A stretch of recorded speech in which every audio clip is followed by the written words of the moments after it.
नमस्कार बच्चों, स्वस्थ रहो।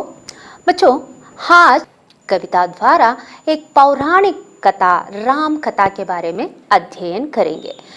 बच्चों, साहित्य वैभव किताब के द्वारा आधुनिक कविता में कुटिया में राजभवन कविता पर अध्ययन करेंगे। कुटिया में राजभवन कविता के कवि हैं मैथिली शरणगुप्त जी, जो राष्ट्रकवि माने जाते हैं। आपका जन्म 1886 में उत्तर प्रदेश में चिरगांव में हुआ था। आप कड़ी भोली हिंदी के माध्यम से वर्तमान भारत की दुर्दशा का वर्णन पौराणिक कथाओं पर आधारित महाकाव्यों में व्यक्त किए हैं। मैथिली शरणगुप्त जी प्रस्तुत पद्य भाग में यानी कुटिया में राजभवन कविता को साकेत महाकाव्य से लिया गया है, जो मैथिली शरणगुप्त द्वारा रचित साकेत महाकाव्य है। साकेत में राम कथा आधारित है। यहाँ पितृवाक्य परिपालन श्री राम वनवास में चले जाते हैं। श्री राम, सीता और उसका भाई लक्ष्मण के साथ पर्णकुटी प्रदेश में एक कुटीर बनाकर वहां वास करते रहते हैं। तब सीता कुटिया में राजभवन, इसका मतलब है कुटिया को ही यानी राजभवन की कल्पना करते हुए यह बात कह रही है, जो मैथिली शरणगुप्त द्वारा रचित कुटिया में राजभवन में अभिव्यक्तित चित्रण है। तो बच्चों, मैथिली शरणगुप्त जी कड़ी भोली माध्यम द्वारा भारत की दुर्दशा को वर्तमान भारत की दुर्दशा का वर्णन महाकाव्य द्वारा यानी पौराणिक कथाओं के द्वारा आधारित महाकाव्यों में अभिव्यक्त चित्रण इस तरह है। देखेंगे तो कुटिया में राजभवन, सीता रानी यानी सीता रानी जी कुटिया को ही राजभवन मानती हुई इस तरह कल्पना कर रही है। यहाँ मैथिली शरणगुप्त द्वारा अभिव्यक्त विचार है। तो देखेंगे, मेरी कुटिया में राजभवन, मेरी कुटिया में राजभवन मन भाया। सम्राट स्वयं प्राणेश सचिव देवर है, देते हाकर आशीष हमें मुनिवर है। धन तुच्छ यहाँ यद्यपि असंख्य आकार है, पानी पीते मृग सिंह एक तट पर है। सीता रानी को यहाँ लाभ ही लाया, मेरी कुटिया में राजभवन मन भाया। सीता प्रस्तुत पद्य में सीता रानी जी राजभवन को ही यानी कुटिया को ही राजभवन मानती हुई कल्पना करती हुई यह बात कह रही है कि मेरी कुटिया में राजभवन मन भाया। यह कुटिया ही मेरे लिए राजभवन के समान है। यह सम्राट राम, श्री राम यहाँ सम्राट है और लक्ष्मण, देवर लक्ष्मण सचिव है, और मैं यहाँ के प्रजा यानी यहाँ के निवासी हूँ। देते हाकर आशीष हमें मुनिवर है, देते हाकर आशीष हमें मुनिवर है। यहाँ के मुनिवर हमें आशीर्वाद देते हैं। यहाँ धन और राजभवन का कोई मूल्य नहीं है। धन तुच्छ यहाँ यद्यपि असंख्य आकार है, पानी पीते मृग सिंह एक तट पर है। यहाँ चाहे मृग हो या सिंह, दोनों एक साथ एक ही नदी के तीर पर तट पर पानी पीते हैं। सीता रानी को यहाँ लाभ ही लाया। यहाँ का वातावरण सीता को लाभ ही लाभ हुआ है, क्योंकि जिस स्थिति में सीता जी अपने पति श्री राम के साथ यहाँ 14 साल वनवास के लिए आई हुई थी, वन के कष्टों के बारे में बहुत कुछ वो सुनी थी, लेकिन यहाँ आने के बाद उसकी जो कष्टों के बारे में जो सुनी थी वह कष्ट यहाँ नहीं दिखाई दिया। यहाँ का वातावरण शुद्धता, निर्मलता और यह कुटिया भी उसे राजभवन से भी बढ़कर उसे सुख दे रहा था। तो इसलिए सीता माता यह कह रही है, मेरी कुटिया में राजभवन मन भाया। यह कुटिया मेरे लिए मन बहाया है। यह कुटिया मेरे लिए राजभवन के समान है और ये कुटिया मेरा मन बहा है। तो इसलिए सीता माता जी कुटिया को ही राजभवन मानती हुई यहाँ के सुख के बारे में, जो सुख प्राप्त है उसके बारे में बता रही है। औरों के हाथ यहाँ नहीं पलती हूँ, अपने पैरों पर कड़ी आप चलती हूँ, श्रमवारी बिंद फल स्वास्थ्य शक्ति फलती हूँ, अपने अंचल में व्यंजन आप चलती हूँ। सीता रानी जी यहाँ स्वावलंबन पर वर्णन कर रही है, अपने स्वावलंबन जीवन के बारे में बता रही है। यह बता रही है, मैं किसी पर अब निर्भर नहीं हूँ, बल्कि मैं स्वावलंबी हूँ। औरों के हाथों यहाँ नहीं पलती हूँ, मैं किसी पर अवलंबित नहीं हूँ, अपने पैरों पर कड़ी आप चलती हूँ, मैं अपने पैरों पर आप चलती हूँ, मतलब है मैं अपने काम को मैं खुद कर सकती हूँ। श्रमवारी बिंद फल स्वास्थ्य शक्ति फलती हूँ, अपने अंचल से व्यंजन आप चलती हूँ। सफलता के बारे में बता रही है। जो शारीरिक श्रम से सफलता मिलती है वो बहुत अनमोल होती है। तो इसलिए सीता माता यहाँ यह बता रही है कि श्रम से यानी शारीरिक परिश्रम से जो सफलता मिलती है वह बहुत बढ़िया मानी जाती है। इसलिए शरीर का वास्तविक आनंद तो परिश्रम में ही प्राप्त होता है। यह ज्ञाता हुआ है सीता माता को, यानी शारीरिक श्रम से जो सफलता प्राप्त होता है वही सच्चा सफलता होती है। इसलिए यहाँ कहती है, खुद अपनी काम कैसी करती है, यहाँ एक उदाहरण बता रही है, अपने अंचल से व्यंजन आप चलती हूँ। गर्मी के दिनों में मैं अपने आंचल से खुद हवा कर लेती हूँ। इस तरह सीता माता यहाँ बता रही है, तनुलता सफलता स्वादु आजी हाया। तनु माने शरीर, शारीरिक परिश्रम से जो सफलता का स्वाद जो है आज ही मुझे मिला। आज मैं खुद अपने काम को खुद मैं करने वाली हूँ। खुद का श्रम स्वयं जो मैं शरीर द्वारा यानी शारीरिक श्रम द्वारा मैंने जो प्राप्त किया वह सच्चा सफलता है। सच्चा सफलता का आनंद जो है आज मुझे प्राप्त हुआ है। तो इस तरह सीता माता जी अपनी स्वावलंबन जीवन का वर्णन करती हुई अपने शब्दों में इस तरह अभिव्यक्त कर चुकी है।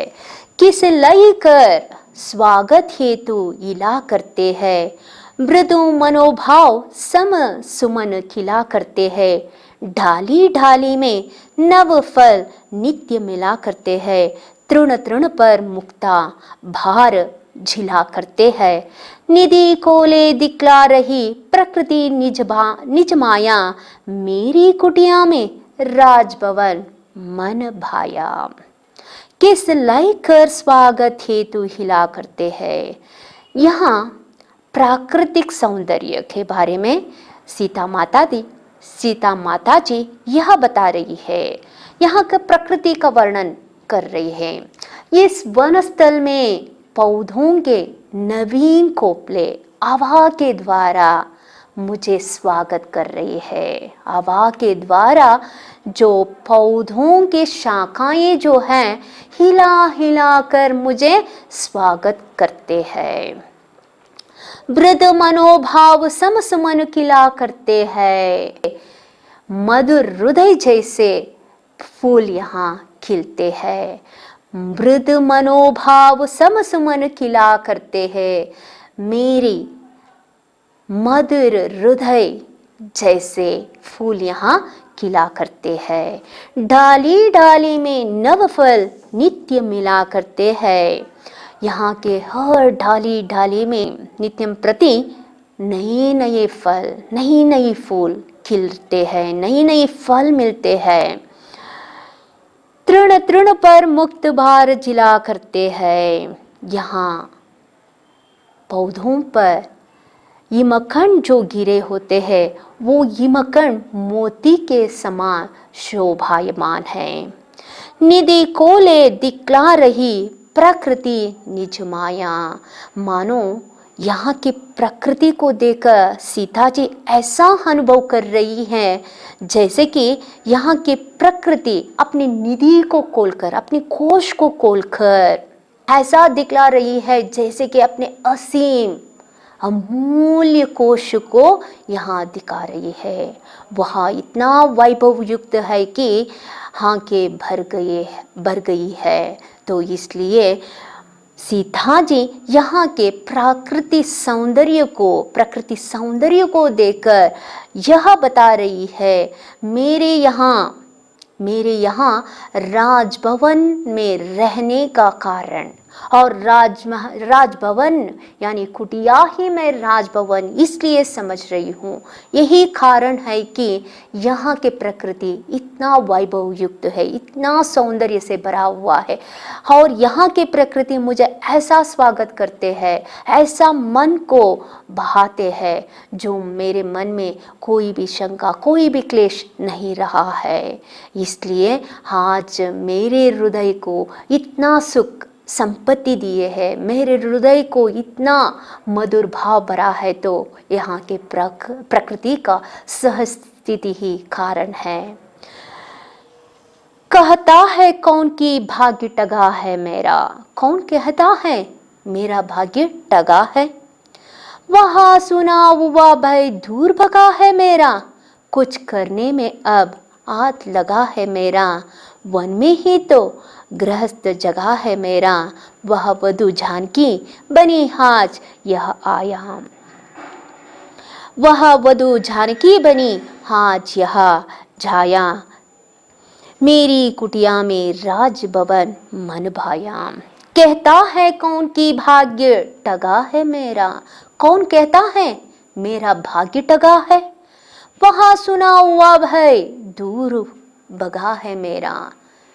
जो मैं वन के कष्टों के बारे में सुनी थी, यहाँ आकर देखने के बाद वह भय दूर हो गया। कुछ करने में अब हाथ लगा है मेरा। अब मैं कुछ ना कुछ करने के लिए हमेशा मैं कार्यरत हूँ। मेरा हाथ हमेशा कोई ना कोई काम करता ही रहता है। वन में ही तो गृहस्थ जगह है मेरा। यानी सीता माता जी कह रही है, अगर मेरी गृहस्थ जीवन, सच्ची पत्नी, सच्ची गृहिणी का जीवन अगर प्राप्त हुआ है तो इसी वन में, इसी कुटीर में। इसलिए मैं इसी कारण कुटिया को राजभवन मानती हूँ। वह वधु जानकी बनी आज यह जाया। जो साकेत की जानकी, वधु जानकी जो है, वह आज निज पत्नी, निज गृहिणी बनकर, निजी यानी स्वयं आज तक उनके गृहस्थ जीवन के बारे में जो अनुभव नहीं हुआ था, वो गृहस्थ जीवन, वो गृहिणी, वह पत्नी आज सच्ची दिख रही है। इसलिए सीता माता जी कहती है कि आज मेरे लिए अगर कुटिया राजभवन जैसा सुख प्राप्त करता है तो यही कारण है कि यहाँ का वातावरण इतना निष्कल्मश है, शुद्ध है, निर्मल है। फल फूलों से है लदी ढालियां मेरी, वे हरी पतले भरी तालियां मेरी, मुनि भालाएं हैं यहाँ आलियां मेरी, तटिनी की लहरें और तालियां मेरी।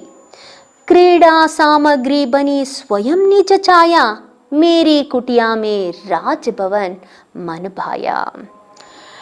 तो यहाँ की ढालियां तो फले फूलों से भरी हुई है, वैसे ही हरी पतले थालियों से भरी है। यहाँ की मुनि भालाएं ही मेरी सखियां हैं। आलियां का मतलब है सखियां हैं। और यहाँ के नदियों के कलनाद है मेरे लिए तालियां की समान है। और मेरी प्रतिबिंब ही क्रीड़ा सामग्री, इसका मतलब है यहाँ मेरी जो छाया जो है, मेरी प्रतिबिंब जो है, वही मेरे लिए खेल और मनोरंजन के समान है।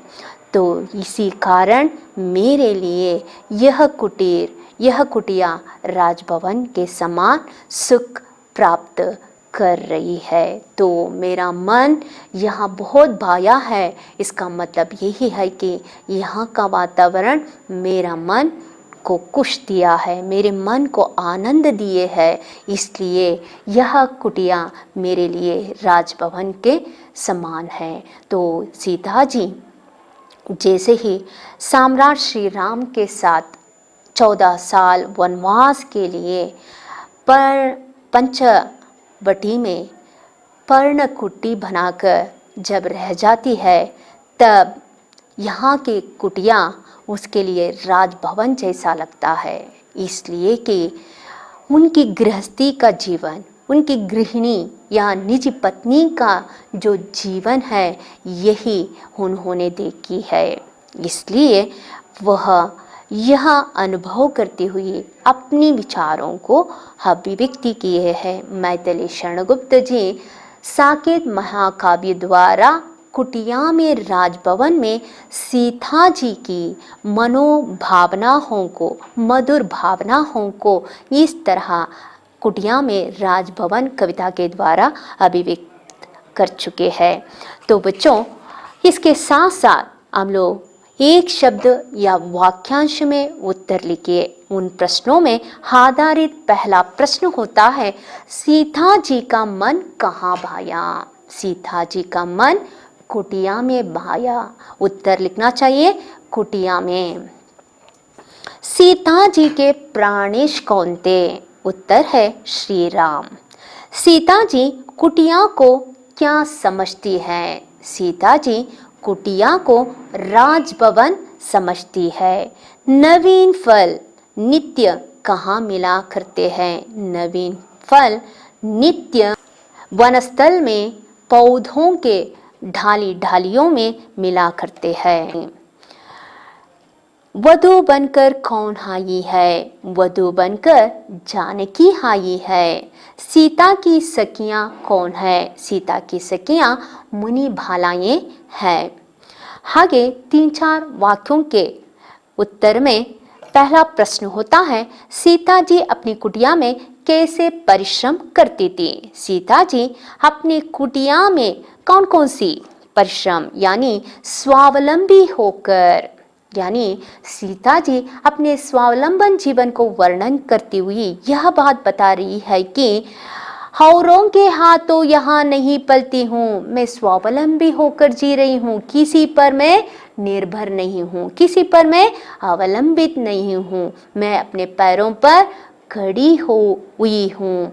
और शारीरिक श्रम से यानी परिश्रम से जो बूंद गिरे है वो मोती के समान है। और वास्तविक रूप में शारीरिक श्रम से जो फल मिलता है, सफलता मिलता है, वही सच्चा सफलता मानी जाती है। वो खुद गर्मियों के दिनों में खुद अपनी आंचल से हवा कर लेती है। आगे देखेंगे तो दूसरा प्रश्न, सीता जी प्रकृति सौंदर्य के बारे में क्या कहती है? सीता जी प्रकृति सौंदर्य के बारे में यह बता रही है। इस वनस्थल में पौधों के खोपले जो है पवन द्वारा हिला हिलाकर अपनी शाखाओं से हिला हिलाकर सीता जी का स्वागत करती है और उन डालियों में उनके हृदय के कोमल मधुर भावनाओं के समान फूल खिल रहे हैं और वृक्षों के विकासशील डालियों में नित्यम प्रति नई नई फल फूल खिलते हैं, नई नई फल फूल उगते हैं और यहाँ के तिनकों पर जो हिमकण गिरे हुए हैं वो हिमकण मोती के समान शोभायमान है। और यहाँ का वातावरण देखकर मानो सीता जी को ऐसा लग रहा है जैसे कि यहाँ की प्रकृति अपने कोश को खोलकर, अपनी असीम अमूल्य कोश को खोलकर प्रकृति वैभव को इतना बढ़ा दिया है, वो वैभव शोभायमान है, सुंदर है। तो इस तरह सीता माता अपने विचारों को प्रकृति के बारे में वर्णन कर रही है। सीता जी कुटिया में कैसे सुखी है? सीता में कुटिया में इस तरह सुखी है जैसे कि सीता खुद मानती है यह कुटिया नहीं राजभवन है। कुटिया को राजभवन कल्पना करती हुई कहती है श्री राम ही मेरे लिए सम्राट है और मेरे देवर लक्ष्मण ही सचिव है और मैं यहाँ के निवासी प्रजा हूँ और यहाँ के मुनियों के आशीर्वाद हम पर है और यहाँ चाहे मृग हो या सिंह एक साथ तट पर पानी पीते हैं और यहाँ फल फूलों से भरी हुई है और हरी पतले थालियों से भरी हुई है और मेरे लिए मुनि भालाएं ही मेरी सहेलियां हैं। मेरे लिए मेरी मन को बहाने के लिए यहाँ की नदियाँ कलनाद तालियों के समान जैसे लगते हैं। यहाँ के नदियों के कलनाद ही मेरे लिए थालियाँ जैसे है और मेरी निज प्रतिबिंब ही मेरे लिए खेल और मनोरंजन के समान है। तो इस तरह सीता माता जी यहाँ कुटिया नहीं बल्कि राजभवन है ऐसा कल्पना करते हुए यहाँ जो सुख प्राप्त हुआ है उसके बारे में कह रही है। तो कुटिया में राजभवन कविता का आशय संक्षिप्त में लिखिए। तो कविता का आशय है एक पौराणिक कथा यानी राम कथा है जो पितृवाक्य परिपालन श्री राम अपनी पत्नी और अपने भाई लक्ष्मण के साथ पंचवटी प्रदेश में आकर पर्ण कुटीर में वास करते रहते हैं और उस स्थान और वातावरण को ही वो सुख मानते हैं और पूरा सुख उन्हें प्राप्त हुए होते हैं। इसे बताने के लिए मैथिली शरणगुप्त जी हमें इस कविता के आधार पर वहाँ के पर्णकुटीर में यानी वनवास में रहकर भी वन यानी जंगल इतना भयानक होते हैं फिर भी ये जंगल जैसा नहीं था बल्कि यहाँ के वातावरण, यहाँ के मौसम, यहाँ के प्रकृति इतना सुंदर था उससे बताने वास्ते इस मैथिली शरणगुप्त जी इस आशय के द्वारा इस कविता का रचना कर चुके हैं। तो आगे देखेंगे बच्चों, ससंदर्भ भाव स्पष्ट कीजिए। प्रथम पदों में देखेंगे तो हौरों के आतो यहाँ नहीं पलती हूँ, अपने पैरों पर कड़ी आप चलती हूँ, श्रमवारी बिंदु फल स्वास्थ्य शक्ति फलती हूँ, अपने अंचल से व्यंजन आप चलती हूँ। प्रस्तुत कविता मैथिली शरणगुप्त द्वारा रचित साकेत महाकाव्य से आधारित कुटिया में राजभवन कविता से लिया गया है। प्रस्तुत कविता में सीता जी स्वावलंबन का वर्णन करती हुई बता रही है। सीता जी खुद स्वावलंबी होकर किसी पर न निर्भर होकर अपने काम को खुद करने लगी है और अपने वास्तविक शारीरिक श्रम से जो फल मिलता है, वो परिश्रम से जो पानी गिरता है, वो पसीना जो है मोती के समान है। यानी परिश्रम से गिरा वो पानी भी सफलता का बिंदु होता है, वो स्वस्थ बिंदु होता है। इसलिए शारीरिक श्रम का सफलता सच्चा सफलता मानी जाती है। इस आधार पर कविता में एक उदाहरण बताती है। वे खुद गर्मियों के दिनों में अपने आंचल द्वारा हवा कर लेती है। तो इस तरह स्वावलंबी जीवन के बारे में सीता जी अपने विचारों को अभिव्यक्त कर चुकी है। कहता है कौन की भाग्य टगा है मेरा, वह सुना हुआ भय दूर भगा है मेरा, कुछ करने में अब आत लगा है मेरा, वन में ही तो गृहस्थ जागा है मेरा। बच्चों, प्रस्तुत कविता मैथिली शरणगुप्त द्वारा रचित साकेत महाकाव्य आधारित कुटिया में राजभवन कविता से लिया गया है। प्रस्तुत कविता में सीता माता जी खुद अपने जीवन को, अपने भाग्य को अभाग्य कौन कहा है, उस पर विरोध करती हुई अभिव्यक्त कर रही है कि जो मैं वन कष्टों के बारे में सुनी थी, वह कष्ट यहाँ देखने के बाद, वह भय जो है यहाँ आने के बाद, देखने के बाद वो दूर हो गया है और मुझे यहाँ आने के बाद मेरा हाथ कुछ ना कुछ काम करने में लग गया है और निज विचार यह है कि मेरा गृहिणी का जीवन, गृहस्थ का जीवन और निज पत्नी का जीवन जो है, यही मुझे प्राप्त हुआ है। तो इस तरह सीता अपनी विचारों को, यानी जो उन्हें उनके जीवन को देखकर भाग्य टगा कहा है, तो उसे उत्तर देते वक्त तो यह इन बातों को अभिव्यक्त कर चुकी है।